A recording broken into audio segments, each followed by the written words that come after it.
ဒီနေ့ရောင်းချပေးသွားမှာကတော့တောင်ကလာပါမြို့နယ်တွေက73ရက်ကွယ်ရတဝရီလမ်းမကြီးပေါ်မှာရှိပြီးထာဝရထောင်းတိုက်ဖြစ်ပြီးတန်တူးမလမ်းမကိုထဲပေါက်တဲ့အခန်းပဲဖြစ်ပါတယ်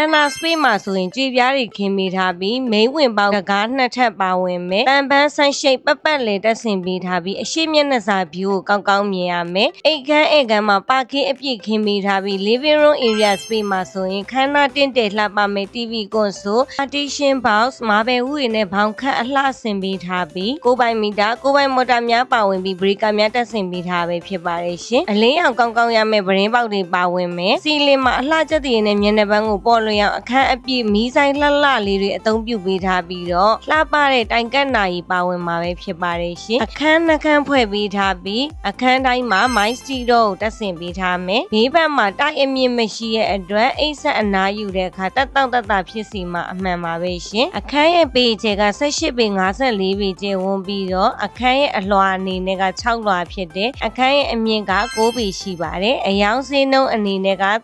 3590ကိုအထူးညနိုင်ရောက်ချပေးသွားမှာပဲဖြစ်ပါတယ်ရှင်မီးဖိုကန်အဝင်တစ်သားတကောက်အသုံးပြုပေးထားပြီး kitchen room မှာဆိုရင်2ပေပတ်လေကြွေပြားတွေခင်းပေးထားမယ်ရေချိုးခန်းအင်တာတီးတန့်ပါဝင်ပြီးရေချိုးခန်းအုတ်ကန်ရေတိုင်တစ်လုံးကိုထည့်သွင်းပေးထားမယ်ဘိုးတိုင်းအင်တာအသစ်ဆက်တစ်လုံးပါဝင်ပြီးတော့တစ်သားတကားတွေကိုပဲအသုံးပြုပေးထားဖြစ်ပါတယ်ရှင်ဘေးစင်နဲ့မီးဖိုခုံနေရာကိုတေချာအသုံးပြုပေးထားပြီးကပ်ဘိနက်ပါဝင်မယ်အဝီစီဂျိုးပြူရေနှလိုင်းပါဝင်ပြီးတော့နောက်ဖေးဝရဏပါရှိပါသေးတယ်ရှင်ဗရင်ပေါက်တိုင်းမှာတန်ပန်းဆန်းရှိတ်ပတ်လင်တက်ဆင်ပေးထားပြီးတော့ living room area space အကျယ်ကြီးပေါ့နော် coffee table aircon stand sofa set ကိုထည့်သွင်းလို့ရပါသေးတယ်ရှင် BCC ကြပြီးသားကိုပိုင်မီတာကိုပိုင်မော်တာများပါဝင်ပြီးစာရွက်စာတမ်းလုံးဝအရှုပ်ရှင်းကင်းတဲ့အခန်းပဲဖြစ်ပါတယ်တိုက်အမှတ်ပေါင်းခြင်းက6ဖြစ်ပြီးတော့တိုက်အလှည့်ရဆိုရင်ဖြင့်အနောက်မြောက်ပဲဖြစ်ပါတယ်ရှင်တခန်းလုံးကိုကြည့်ပြီးလို့ကြိုက်နှစ်သက်လို့ရှိရင်ရွှေစင်းကိုဆက်သွယ်ပြီးပါရှင်နှလုံးသားတွေနှွေးထွေးစေမယ်အေးချမ်းလုံခြုံမှုတက်တောင့်တက်တာအဖြစ်ဆုံးအခန်းကိုအမြန်ဆုံးပိုင်ဆိုင်နိုင်ပါစေလို့ရှေ့စင် property မှာစုမုံကောင်းတောင်းပေးလိုက်ပါရရှင်